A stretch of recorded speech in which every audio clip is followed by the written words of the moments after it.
Selamat datang kembali di channel Garitra.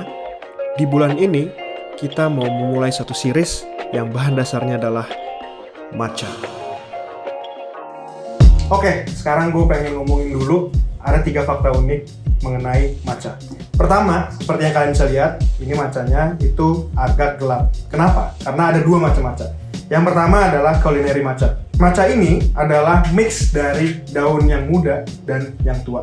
Nah, yang satu lagi, namanya itu adalah matcha seremonial. Dia itu lebih vibrant, warnanya lebih hijau muda, karena emang yang daun yang dipakai adalah daun-daun yang lebih muda. Nah, biasanya yang seremonial itu dipakai untuk acara-acara di Jepang.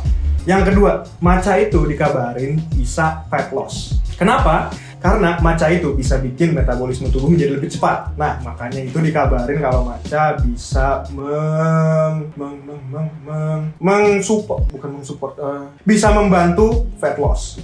Nah, yang terakhir gue pengen ngomongin bedanya matcha sama kopi. Dua-duanya punya kafein. Yang bikin beda adalah kalau kopi itu biasanya kita minum, kita nge-spike jadi lebih pengen beraktivitas, tapi habis itu ngedrop. Nah, kalau matcha ini karena caranya tubuh kita ngedigest matcha ini beda dengan cara tubuh kita mencerna kopi. Jadi, mood kita sepanjang hari itu bakalan lebih sustain daripada kita minum kopi. Dan yang terakhir, gue pengen ngomongin caranya, ini bukan quick facts, tapi semacam rekomendasi buat lo kalau mau storage matchanya. Matcha nggak boleh terekspos sinar matahari ataupun heat panas. Karena itu direkomendasiin buat nge-store matcha di dalam kulkas. Alat yang gue pakai di sini namanya chasen. Nah, ini adalah alat yang biasa dipakai oleh orang Jepang ketika mereka mau bikin matchanya. Tapi kalau lo nggak punya chasen, bisa juga pakai simple whisker. Kalau nggak punya whisker juga, bisa juga pakai garpu. Ya, tapi hasilnya kurang. Oke, di sini gue pakai sekitar 2 sendok teh matcha. Dan sekarang gue pengen tuangin air hangat. Ingat, jangan sampai mendidih airnya, karena itu bakal ngerusak matchanya. Nah, ini sekarang yang penting. Proses nge-whisknya bukan circular begini, tapi kita harus ngelakuin seperti huruf W atau M lah ya. Jadi kayak zigzag gitu.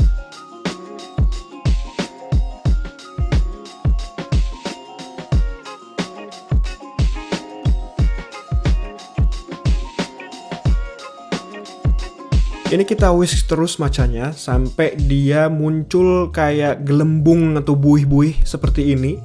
Itu tandanya matchanya udah siap untuk di-serve. Sebenarnya untuk yang paling simple, lo bisa aja langsung masukin air panas ke dalam matchanya ini. Tapi kalau gue lebih prefer pakai susu kedelai. Ini adalah susu kedelai yang udah gue panasin. Langsung kita masukin ke cangkir dan masukin matchanya. Ini dia step terakhirnya. Gue lebih prefer pakai madu sebagai pemanis si matchanya ini. Karena kalau gula itu terlalu mendominasi rasa matchanya, jadi gue kurang suka. Kalau madu itu dia lebih subtle, jadi gue lebih prefer pakai madu. Dan di sini gue pakai cukup 1 sendok teh madu.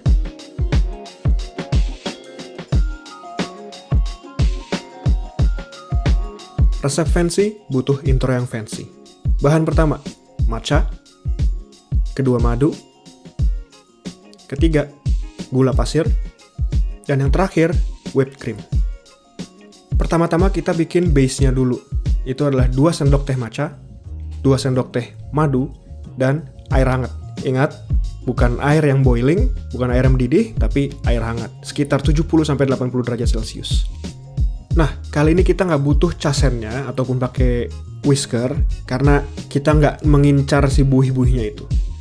Kita bisa pakai sendok, yang penting madu dan airnya tercampur rata. Oke, ini juga salah satu hal yang sangat penting. Ketika kalian mau menuang base-nya ke dalam gelas, pastiin kalian menggunakan sieve atau saringan. Karena kalian nggak pengen ada gumpalan-gumpalan matcha yang ikut masuk ke dalam beverage-nya. Sekarang gue pengen bikin layer atasnya. Itu terdiri dari 2 sendok teh matcha, whipped cream,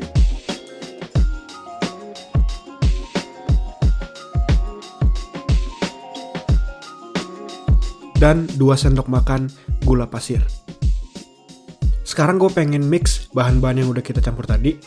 Di sini gue pakai milk frother. Sebenarnya kalian pakai mixer juga bisa, tapi dengan kecepatan yang medium.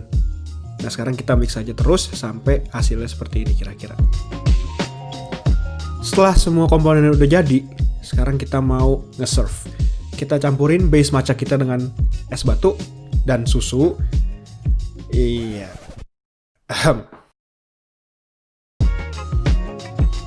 Dan terakhir, kita mau top minuman ini dengan layer terakhir yang kita bikin tadi. Dan sebagai garnishnya kita taruh daun mint di atasnya.